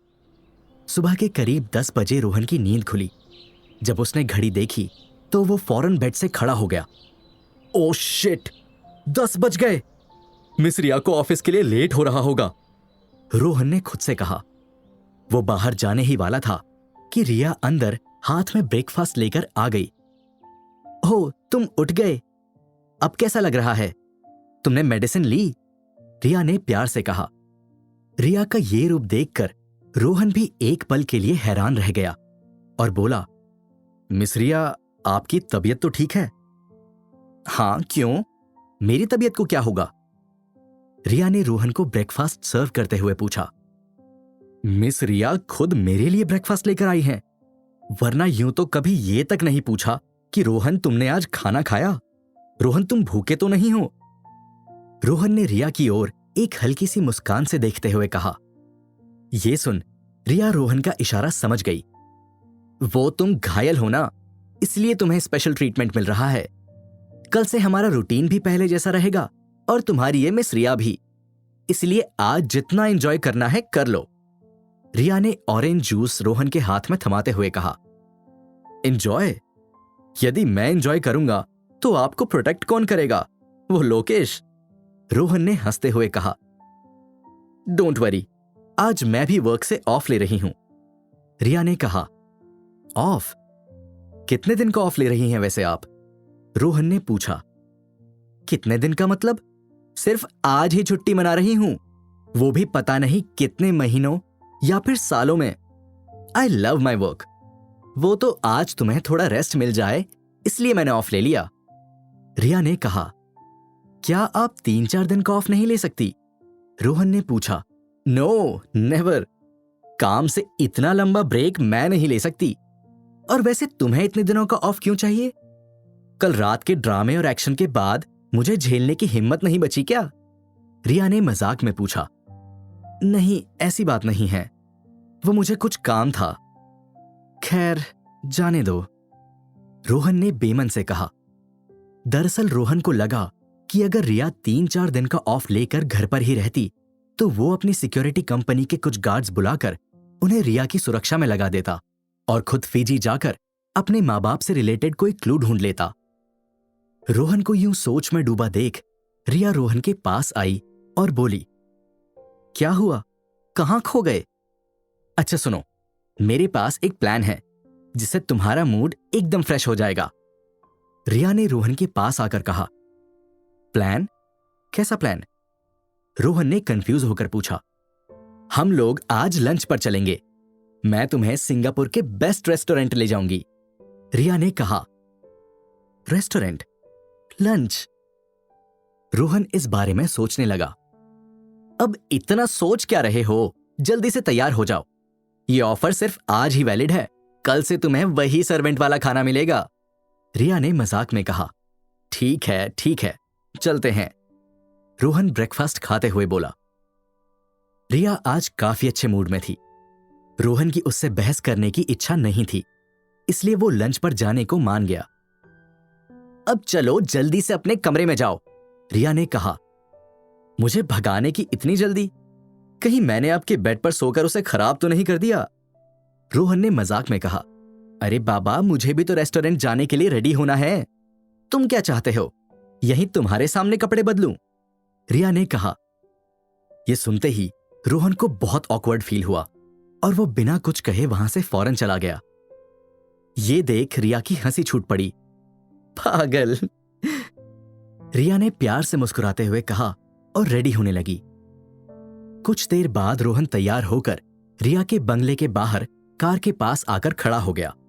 उसने नेवी ब्लू सूट पहना था जिसमें वो बेहद हैंडसम लग रहा था। रोहन रिया के आने का इंतजार कर ही रहा था कि तभी रिया बंगले से बाहर निकली। रिया ने रेड कलर का एक अट्रैक्टिव गाउन पहना था जिसमें वो बेहद हसीन लग रही थी, लेकिन रोहन ने इस पर कुछ खास ध्यान नहीं दिया और रिया को आता देख सीधा कार की ड्राइवर सीट पर बैठ गया। उधर रिया को उम्मीद थी कि वो इतना सज धज कर आई है तो रोहन उसे देखता ही रह जाएगा, उसकी तारीफों के पुल बांधेगा, लेकिन ऐसा कुछ नहीं हुआ। उसे तो बस जाने की जल्दी थी। रिया ने जैसे ही कार का दरवाजा खोला वो एक पल के लिए रुक सी गई। दरअसल उसकी निगाहें रोहन पर आकर थम गई थी। अभी तक रिया ने रोहन को सिर्फ प्रोफेशनल लुक में ही देखा था जिसमें भी वो काफी अच्छा लगता था, लेकिन ये पहली बार था जब रिया ने रोहन को पार्टी वेयर लुक में देखा हो। इसमें तो वो इतना हैंडसम और कूल लग रहा था कि बड़े बड़े सेलिब्रिटी भी उसके आगे फीके पड़ जाएं। क्या हुआ मिस रिया, कहां खो गई? अंदर बैठिए, रेस्टोरेंट नहीं चलना? वैसे भी मुझे बड़े जोरों से भूख लगी है। रोहन ने कार के गेट पर खड़े रोहन को निहार रही रिया से कहा। रिया को फिर यकीन नहीं हुआ कि इतने करीब आने के बावजूद रोहन ने एक बार भी उसकी तारीफ नहीं की। तारीफ छोड़ो, उसने कुछ सेकंड घूर के देखा तक नहीं। उसे तो बस खाने की पड़ी थी, जबकि कोई दूसरा मर्द होता तो अभी तक रिया से फ्लर्ट करना शुरू कर देता। रोहन का ये इग्नोर करने वाला एटीट्यूड देख रिया थोड़ी चिढ़ गई और फिर से अपने पुराने वाले रूप में आ गई। हाँ, चल रहे हैं, आज तुम्हारी सारी भूख मिटा दूंगी। तुम्हें ऐसी ऐसी टेस्टी डिशेस खिलाऊंगी जिनका तुमने नाम भी नहीं सुना होगा। आखिर हम सिंगापुर के सबसे बड़े और सबसे महंगे रेस्टोरेंट में जो जा रहे हैं, तुम जैसे मामूली बॉडीगार्ड को उस रेस्टोरेंट का खाना तो दूर, उसके अंदर घुसने का भी मौका नहीं मिला होगा। रिया ने रोहन की बेइज्जती करते हुए रूड टोन में कहा। रिया का ये अचानक बदला बर्ताव देख रोहन कुछ देर के लिए चुप हो गया। हालांकि उसे कोई हैरानी नहीं हुई, क्योंकि वो रिया के इस एटीट्यूड का आदी हो चुका था। रोहन ने रिया की बदतमीजी को इग्नोर किया और बोला, बताइए कहां चलना है? The royal bite. तुमने तो शायद नाम भी नहीं सुना होगा। तुम गाड़ी बढ़ाओ, मैं रास्ता दिखाती हूं, रिया ने कहा। रोहन ने हां में गर्दन हिलाई और गाड़ी आगे बढ़ा दी। रास्ते में रोहन और रिया के बीच कुछ खास बातचीत नहीं हुई। रोहन ये तो जानता था कि रिया बैड मूड में है, लेकिन क्यों, इससे वो अनजान था। दरअसल रिया इतना सजने संवरने के बाद रोहन की अटेंशन चाहती थी। कार ड्राइव करते हुए रोहन ने नोटिस किया कि एक व्हाइट कार उनका पीछा कर रही है। रोहन जिस डायरेक्शन में गाड़ी मोड़ता, वो व्हाइट कार भी वहीं मुड़ जाती। अगर रोहन गाड़ी रोकता तो वो व्हाइट कार भी रुक जाती। रोहन समझ गया कि कुछ तो गड़बड़ है। हालांकि उसने रिया से इस बारे में कुछ नहीं कहा। दोपहर के करीब 12 बजे रोहन रिया को लेकर द रॉयल बाइट रेस्टोरेंट पहुंच गया। द रॉयल बाइट की गिनती सिंगापुर के टॉप रेस्टोरेंट्स में होती है। ये सिंगापुर का सबसे महंगा रेस्टोरेंट भी कहलाता है। यहां सिंगापुर के सिर्फ टॉप क्लास के लोगों को ही एंट्री मिलती है।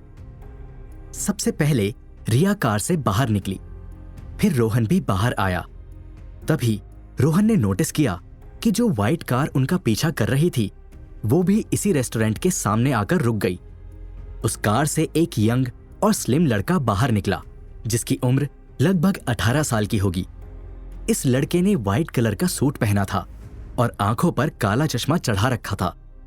वहीं उसके काले लंबे बाल उसके कंधे को छू रहे थे। वो दिखने में बेहद कूल और स्टाइलिश था। कार से बाहर निकलते ही ये लड़का रिया को घूरने लगा। अब खड़े क्या हो, अंदर चलो, खाना खुद चलकर तुम्हारे लिए बाहर नहीं आएगा। रिया ने उस लड़के को ऑब्जर्व कर रहे रोहन को बीच में टोकते हुए कहा। हाँ ठीक है, चलो, रोहन ने कहा और एक बार फिर पलटकर उस व्हाइट सूट वाले लड़के को देखने लगा। इस दौरान रिया को एक मस्ती सूझी। वो जानती थी कि द रॉयल बाइट में आम लोगों को एंट्री नहीं दी जाती है। यदि कोई यहां घुसने की कोशिश भी करता है तो उसे धक्के मारकर बाहर फेंक दिया जाता है। तभी रिया ने अपना मोबाइल जानबूझकर नीचे गिरा दिया। उप्स, मेरा मोबाइल गिर गया। रोहन, क्या प्लीज तुम इसे उठा दोगे? मैं इस ड्रेस में नीचे नहीं झुक पाऊंगी, रिया ने स्वीट टोन में कहा। रिया की अचानक बदली टोन देख रोहन भी एक पल के लिए कंफ्यूज हो गया, लेकिन उसने इस पर ज्यादा सोचा नहीं और फोन उठाने नीचे झुका। इस दौरान रिया तेजी से कदम बढ़ाकर रेस्टोरेंट के अंदर चली गई। जब रोहन रिया का फोन उठाकर खड़ा हुआ तो उसने देखा कि रिया रेस्टोरेंट के अंदर कांच के गेट के पीछे खड़ी है। रिया ने वहीं इशारे से रोहन को अंदर आने को कहा। रोहन रिया का फोन लेकर रेस्टोरेंट के गेट की ओर बढ़ने लगा। अब आएगा मजा, जब सिक्योरिटी रोहन को धक्के मारकर बाहर निकालेगी तो वो सीन देखने लायक होगा।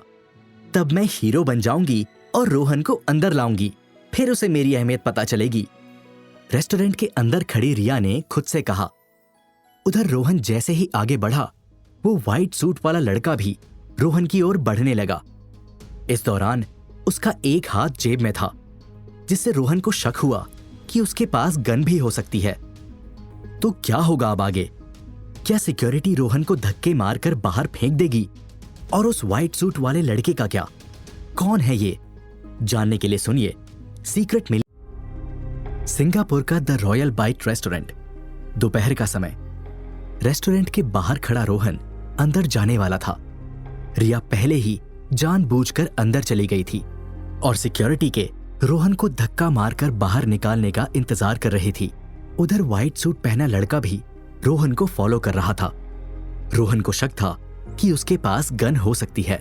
रोहन बिना मतलब रेस्टोरेंट के बाहर तमाशा नहीं करना चाहता था, इसलिए उसने सोचा पहले अंदर चले जाते हैं और फिर देखते हैं ये व्हाइट सूट वाला लड़का वहां भी आता है या नहीं।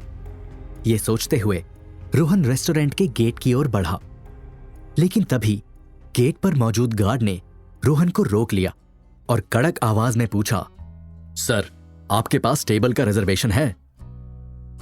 मेरे पास तो नहीं है, बट आई थिंक मेरी दोस्त के पास होगा, जो कि इस वक्त रेस्टोरेंट के अंदर है। रोहन ने जवाब दिया।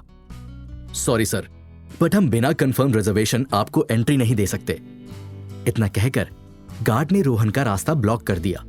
तभी रोहन ने रेस्टोरेंट के कांच के गेट के पीछे खड़ी रिया को इशारे से बाहर बुलाना चाहा, लेकिन रिया जानबूझकर पलट गई और रोहन को पीठ दिखाते हुए फोन पर बात करने का नाटक करने लगी। अब रोहन को समझ नहीं आया कि वो क्या करे। वो रिया को ज्यादा देर अकेला भी नहीं छोड़ सकता था। पहले ही एक व्हाइट सूट वाले लड़के पर रोहन को शक है, फिर इस बात के चांस भी ज्यादा थे कि रेस्टोरेंट के अंदर भी पहले से कोई मौजूद हो जो रिया को नुकसान पहुंचाना चाहता हो। ऐसे में रोहन गार्ड के पास गया और उसे समझाने की कोशिश करने लगा। देखिए, मेरी दोस्त गेट के उस पार ही है, आप बस मुझे 1 मिनट के लिए अंदर जाने दीजिए, आपके सारे डाउट क्लियर हो जाएंगे। सर, आपको एक बार में बात समझ नहीं आई? Without confirm reservation no entry, guard ने ऊंची आवाज में कहा और रोहन को हल्का सा पीछे पुश कर दिया। उधर फोन पर बात करने का नाटक कर रही रिया चुपके चुपके तिरछी निगाहों से सारा नजारा देख रही थी। बस कुछ देर और रोहन की बेइज्जती होने देती हूँ, फिर उसकी सारी अकड़ निकल जाएगी और तब मैं हीरो बनकर जाऊंगी और उसे अंदर एंट्री दिलवाऊंगी। फिर वो जान जाएगा कि आखिर रिया क्या चीज है। बड़ा आया था मुझे इग्नोर करने वाला। हाँ, रिया ने दांत पीसते हुए खुद से कहा। उधर रेस्टोरेंट के गेट पर रोहन और गार्ड के बीच बहस अभी भी चल रही थी। रोहन बार बार अंदर जाने की जिद कर रहा था, लेकिन गार्ड उसे ऐसा नहीं करने दे रहा था। रोहन चाहता तो 1 सेकंड में उस हट्टे कट्टे गार्ड को उठाकर फेंक देता, लेकिन वो ये बात अच्छे से जानता था कि गार्ड सिर्फ उसकी ड्यूटी कर रहा है। उधर सही मौका देख रिया बाहर आने ही वाली थी कि उससे पहले शोर शराबा सुन रेस्टोरेंट का मैनेजर वहां आ पहुंचा। क्या चल रहा है ये सब? मैनेजर ने रोहन का हाथ पकड़कर खड़े सिक्योरिटी गार्ड को फटकार लगाते हुए पूछा। जवाब में गार्ड बोला, सर, इनके पास रिजर्वेशन नहीं है और फिर भी ये अंदर जाने की जिद कर रहे हैं। ये सुनकर मैनेजर ने जैसे ही रोहन का चेहरा देखा, उसके होश उड़ गए। तुम पागल हो? इनका हाथ छोड़ो, इन्हें किसी रिजर्वेशन की जरूरत नहीं, मैनेजर ने गार्ड को डांटते हुए कहा और रोहन को पकड़े गार्ड के हाथ को दूर झटक दिया। फिर रोहन के सामने झुकते हुए सॉफ्ट टोन में बोला, सॉरी रोहन सर, ये गार्ड यहां नया आया है, आपको जानता नहीं। आप आइए, मैं आपको एक स्पेशल टेबल दे देता हूं। इट्स ओके, मेरी एक दोस्त पहले से अंदर है, उसके पास शायद रिजर्वेशन है, रोहन मैनेजर के कंधे को थपथपाते हुए बोला। ठीक है रोहन सर, आपको और किसी चीज की जरूरत हो तो मुझे जरूर बताना, मैनेजर ने एक बड़ी सी स्माइल के साथ कहा। इस पर रोहन ने हां में गर्दन हिला दी और रेस्टोरेंट के अंदर चला गया। उधर रिया ये पूरा नजारा देख दंग रह गई। आ गए तुम? रोहन को आसानी से अंदर आता देख रिया सार्कास्टिक टोन में बोली। जवाब में रोहन ने रिया को शक भरी नजरों से देखा और बोला, हां, आ गया मिस रिया, लेकिन आप तो मुझे अकेला ही बाहर छोड़ आई थी। मैंने आपको इतने इशारे भी किए, लेकिन आपने ध्यान ही नहीं दिया। वो मैं किसी इंपॉर्टेंट कॉल में बिजी थी। क्यों, कोई प्रॉब्लम हुई क्या? रिया ने भोलेपन का नाटक करते हुए पूछा। जवाब में रोहन ने सिर्फ एक स्माइल पास की, जिसे देख रिया ने आगे कहा, वैसे वो मैनेजर तुम्हारा कोई रिश्तेदार था क्या? कुछ ज्यादा ही इंपॉर्टेंस दे रहा था तुम्हें। रोहन रिया के शक को भाप गया। नहीं, रिश्तेदार तो नहीं, लेकिन एक पुरानी पहचान है। खैर, अब हम खाने चलें, बड़ी जोरों से भूख लगी है, रोहन चालाकी से टॉपिक चेंज करते हुए बोला। जवाब में रिया ने टॉन्ट कसते हुए कहा, हाँ हाँ चलो, वैसे भी आज सुबह से तुम्हें कुछ ज्यादा ही भूख लग रही है। इतना कहकर रिया आगे बढ़ गई। भुक्कड़ कहीं का, रिया ने धीमी आवाज में खुद से कहा। हालांकि रोहन ने यह सुन लिया और हल्की सी मुस्कान के साथ रिया के पीछे चल पड़ा। कुछ ही देर में रिया और रोहन लिफ्ट से रेस्टोरेंट के 10वें माले पर मौजूद वीआईपी डाइनिंग एरिया में आ गए। इस डाइनिंग एरिया में कॉमन कस्टमर्स की एंट्री बैन थी। सिर्फ अपर हाई क्लास और वीआईपी लोगों को ही यहाँ खाना सर्व किया जाता था। ये वीआईपी डाइनिंग एरिया दिखने में काफी बड़ा और लग्जूरियस था। यहाँ की सजावट, लाइटिंग, टेबल्स, सारी चीजें बेस्ट से भी बेस्ट थी। रिया रोहन को लेकर पहले से रिजर्व्ड एक बड़ी सी टेबल के पास आकर खड़ी हो गई। रोहन पहले रिया के बैठने का इंतजार कर रहा था, लेकिन रिया बैठी नहीं। रोहन कुछ समझ नहीं पाया। तभी रिया ने हल्का सा खांसा और रोहन को आंखों से इशारा करते हुए टेबल के अंदर घुसी चेयर दिखाई। रोहन रिया के इशारे को समझ गया और उसने रिया के बैठने के लिए चेयर टेबल से बाहर निकाल दी। थैंक यू, रिया ने चेयर पर बैठते हुए कहा। वेलकम, रोहन ने अपनी चेयर पर बैठते हुए जवाब दिया। तभी एक वेटर वहां आया और उसने टेबल के सेंटर में रखी कैंडल को जला दिया। फिर एक दूसरा वेटर आया जिसने टेबल पर रखे फ्लावर पॉट में फ्रेश फ्लावर्स रख दिए। इसके बाद तीसरा वेटर आया जिसने टेबल पर एक बड़ा सा मेन्यू कार्ड रख दिया। रोहन ने उस मेन्यू कार्ड को उठाया और उसमें बिजी हो गया। रोहन की ये हरकत देख रिया का दिमाग फिर से खराब हो गया। इस आदमी को अपने काम और खाने के अलावा कुछ और दिखाई ही नहीं देता क्या? एक तो मैं आज इतना सच सवर कर आई, ऊपर से रेस्टोरेंट की मोस्ट रोमांटिक टेबल बुक की, और ये महाशय हैं कि मेरी आंखों में देखने के बजाय मेन्यू कार्ड में देख रहे हैं। रिया ने मन ही मन सोचा। फिर मेन्यू कार्ड को पढ़ने में लगे रोहन को टोकते हुए बोली, कुछ समझ भी आ रहा है या बस यूं ही पढ़े जा रहे हो? इस रेस्टोरेंट में दुनिया की टॉप एग्जॉटिक डिशेस मिलती हैं। आई एम श्योर तुमने इनमें से कईयों के तो नाम भी नहीं सुने होंगे। अब वैसे तो रोहन को इस मेन्यू कार्ड में मौजूद हर एक डिश की अच्छे से जानकारी थी। इनफैक्ट वो इसके पहले कई बार इस रेस्टोरेंट में आ भी चुका था, लेकिन रिया को शक न हो इसलिए उसने मेन्यू कार्ड रिया के हाथ में थमा दिया और भोला बनकर बोला, आपने सही पकड़ा मिस रिया, सारे डिशेस मेरे तो दिमाग से ऊपर जा रही हैं। आप ही ऑर्डर कर दीजिए, मैं इतना भूखा हूं कि कुछ भी खा लूंगा। रोहन का ये जवाब सुन रिया की हंसी छूट गई। हाँ, नाच ना जाने आंगन टेढ़ा, जब तुम्हें कुछ पता ही नहीं तो इतनी देर से मेन्यू में घुसकर क्या क्या कर रहे थे? प्राइस देख रहे थे? डोंट वरी, वो भी मैं ही पे करूंगी। तुम्हें जितना खाना है खाओ, तुम भी क्या याद रखोगे? रिया ने एहसान जताते हुए कहा। फिर रिया के पास खड़े वेटर को कुछ 4-5 एग्जॉटिक डिशेस के नाम बताए। वेटर ने रिया का ऑर्डर नोट किया और वहां से चला गया। उधर रोहन रेस्टोरेंट का एनवायरनमेंट ऑब्जर्व कर रहा था। ये देख रिया को लगा कि रोहन यहाँ की लग्जरी देख बौखला गया है, जबकि असल में रोहन ये देख रहा था कि आसपास कोई खतरा तो नहीं है। रिया यहाँ सेफ है या नहीं? तुम अपने आप को समझते क्या हो? रिया ने इधर उधर देख रहे रोहन को टोकते हुए गुस्से से कहा। क्या मतलब? रोहन ने कंफ्यूज होकर पूछा। तुम्हारे सामने इतनी खूबसूरत लड़की बैठी है और तुम हो कि रेस्टोरेंट की दीवारों को ताक रहे हो? तुम्हारी जगह कोई और होता तो अभी तक मेरी तारीफों के पुल बांध देता। रिया रोहन को देख गुस्से से बोली, लेकिन मैं उन लड़कों जैसा नहीं हूं मिस रिया। और वैसे भी कहते हैं ना, किसी खूबसूरत चीज की ज्यादा तारीफ करो तो उसे नजर लग जाती है, फिर उसकी वैल्यू घट जाती है। रोहन ने जवाब दिया। मतलब तुम मानते हो कि मैं खूबसूरत हूं? रिया ने धमकाते हुए पूछा। रोहन का कहने का ये मतलब नहीं था, लेकिन रिया के गुस्से को शांत करने के लिए उसने हाँ में सर हिला दिया। ये देख रिया का गुस्सा बिजली की रफ्तार से खुशी में बदल गया। उसके चेहरे पर एक खास चमक आ गई। वो रोहन को प्यार भरी नजरों से निहारने लगी। तभी वेटर वहां बड़ी सी ट्रे में खाना लेकर आ गया। उसने रिया और रोहन को खाना सर्व किया और फिर चला गया। चलो शुरू करो, रिया ने रोहन से मुस्कुराते हुए कहा। नहीं मिस रिया, पहले आप लीजिए, रोहन ने सॉफ्ट टोन में जवाब दिया। पहले तो तुम मुझे ये आप बोलना बंद करो, सिर्फ तुम बोलो। मैं कोई दादी अम्मा नहीं हूं, उम्र में तुमसे छोटी हूं और शायद फ्यूचर में हम दोस्त भी बन जाएं। रिया ने एक प्यारी सी मुस्कान के साथ कहा। जैसा आप कहें मिस रिया, रोहन ने जवाब दिया। फिर आप अभी बोला ना कि तुम बोलो। इतना कहकर रिया हंसने लगी और फिर बोली, और हाँ, ये मिस रिया की रट लगाना बंद करो, सिर्फ रिया बोलो मुझे, ओके? इतना कहकर रिया ने रोहन की ओर दोस्ती का हाथ बढ़ाया। रिया से हाथ मिलाने में रोहन पहले थोड़ा हिचकिचाया, लेकिन फिर रिया के चेहरे की खुशी और अच्छे मूड को देखते हुए उसने हाथ मिला लिया। क्योंकि रिया के पुराने रूप से ये रूप कई गुना बेहतर था। रिया का पुराना रूप रोहन को सरदर्द देता था और उसका ये नया रूप दिमाग को शांति और शायद दिल को भी। ओके रिया, जैसा तुम कहो। रोहन रिया से हाथ मिलाते हुए बोला। ये हुई ना बात। रिया खुश होकर बोली।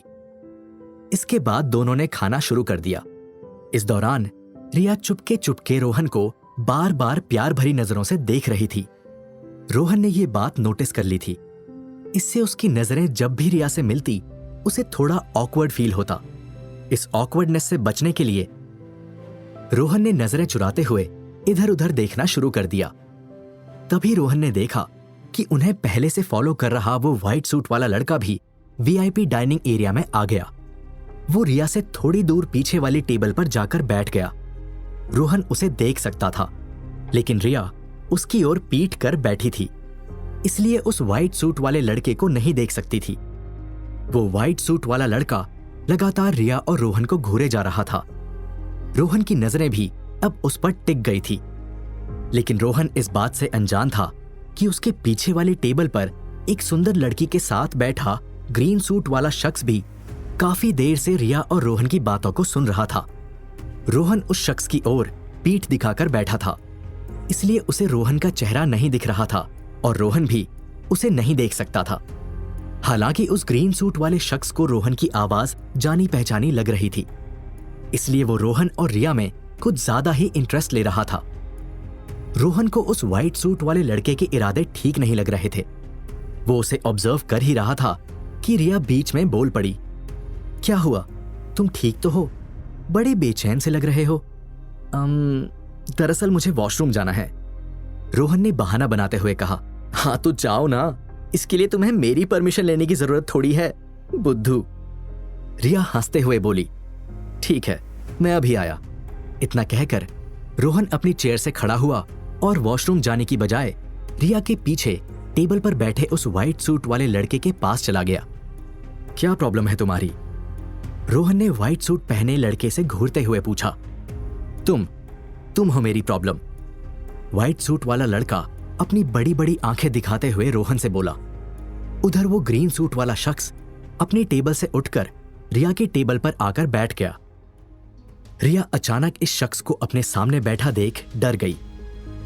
अब क्या होगा आगे? आखिर कौन है ये ग्रीन सूट वाला शख्स? क्यों आया है ये रिया के पास? और उस व्हाइट सूट वाले शख्स का क्या? वो रोहन के साथ क्या करेगा? जानने के लिए सुनिए सीक्रेट मिलेनियर का अगला एपिसोड सिर्फ पॉकेट एफएम पर।